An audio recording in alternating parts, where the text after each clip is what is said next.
You have a food product and you're thinking about a co-packer or even a private label company to mass produce it for you, but you're kind of curious as to when do I actually do that? When is a good time to bring on board another company to make the product for you? Well, I'm going to dive right into that question right now.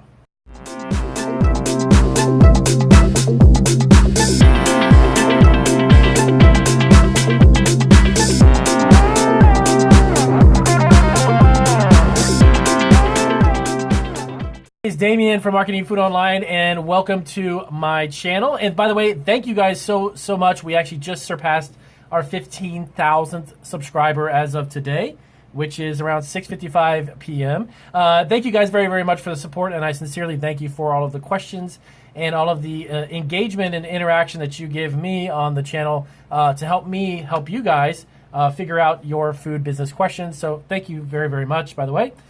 We are wrapping up another day here in the shipping department, and I thought I'd sit down and do a couple of videos really quick. I've actually had this particular question asked very frequently, and a lot more lately, because I've had a lot of new subscribers, and they're very interested in the concept of a co-packer, but they're not really sure about at what point in time should I take the dive to do it. So I actually have my laptop open, and I have numerous questions about this. So I want to dive into it and kind of explain when I personally would recommend you use one and when you really don't need one. So at what point should you bring someone on board to help you produce your product in bulk? So then before we jump right into it, as always, if you're not a subscriber, hit that magical subscribe button. We now have, I think, 600 plus videos, over 600 videos. Wow, that's quite a bit. So we have over 600 videos for you to check out for your food business and food questions and all of that good stuff. So now let's get to it. Let's jump right to it. As you know, my videos are to the point and don't want to waste too much of your time as well. So co-packers and private labels. So really quick, if you're not familiar with what they are, so basically a co-packer or a private label company, whichever you wish to call it, co-packers are companies that actually will produce a product for you to your specifications. Sometimes they'll actually bring your recipe into their facility and create the product for you and then pack it, or sometimes you can get those ingredients, bring them together at the co-packing facility, and what they will do is bring those products or those ingredients to create a finalized product with packaging, labeling, and all that good stuff. Now, it does vary as to what the type of services every co-packer and private label company offers. Now, what I mean by that is some co-packers will just simply bring together everything. You have to supply the label, the packaging, and the ingredients, and you obviously have that shipped to the facility.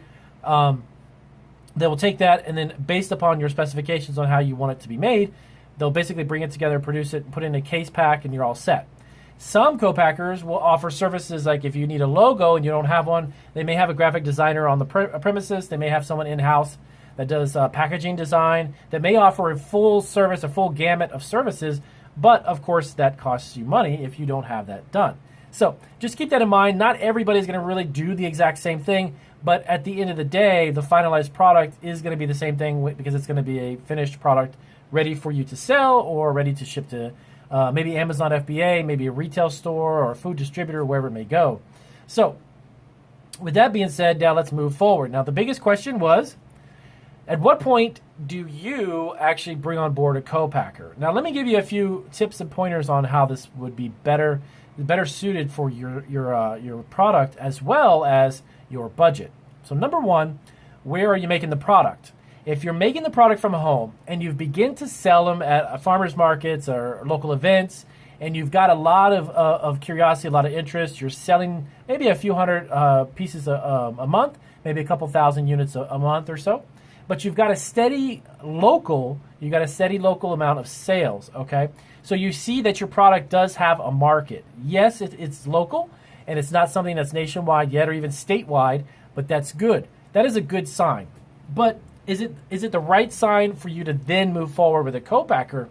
This is going to be a question that you'll have to answer, only because I would say if you are 6 months, 8 months out, not if you're a month or two into it, that's not enough momentum. If you're about 6 or 8 months out, or even a year, or even a couple years, 2 years into it, and you've got a steady stream of business going on, and you really want to take it to the next level, because now you want to approach local grocery stores, maybe some grocery chains, maybe some mom and pop owned high-end grocery stores, some cafes or something to that effect, or you even want to be online and you want to start an online e-commerce business. So you've already got your momentum going. You've got several months to about a year or so under your belt, and you're like, well, we've got a lot of really good local sales.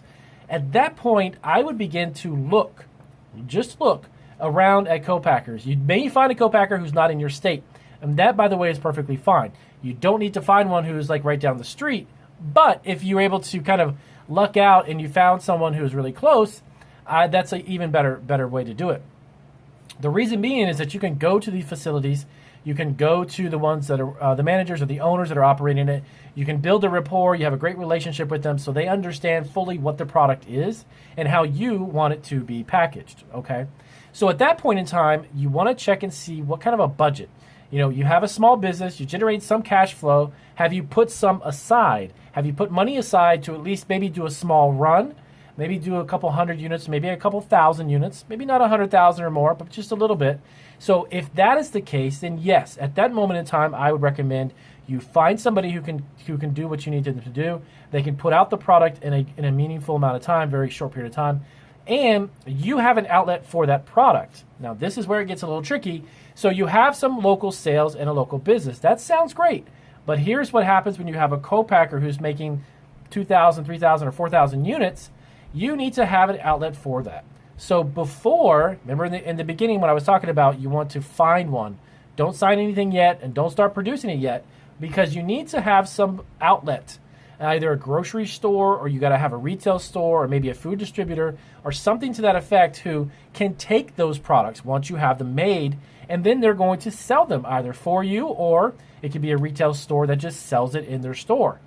But don't lock yourself down. Don't sign contracts with a co-packer or a private label company to produce 2,000 or 3,000 units, and you've got nowhere to go with them. That's where you need to build up that local presence in a grocery store or in some avenue or even food distributor. Get somebody interested in it so they can kind of create a purchase order or enough interest in the product for you to produce it and then ship it to them. You don't want to rely on your sales locally, and you can jump up and down and have a lot of success locally. That's great. But don't put out the money and don't secure the product if you don't have an avenue to sell it from that point, okay? Now, when is the best time for you to launch a product online if you don't have any e-commerce experience? This can be a little tricky. E-commerce, if you've never experienced it, if you've never had a website, you never sold on, let's say, Amazon, Etsy, or eBay, you don't have that experience, especially with food. Food is a totally different industry. It's a totally different type of product compared to electronics and gadgets and junk. So if you haven't had any e-commerce experience, I would highly recommend that you open a store either on eBay or Etsy before you jump into Amazon and before you have your own website. Having your own website up and running does not guarantee sales and will not guarantee traffic. It is extremely difficult and challenging to get traffic to go to your website, and not only that, but get the traffic that's there to actually buy products. Okay, and I tell you this from my own experience. I've been online for 11 years, and I can tell you that having an e-commerce business is a challenge. But it can be made a little easier if you put your product on a platform like eBay or Etsy.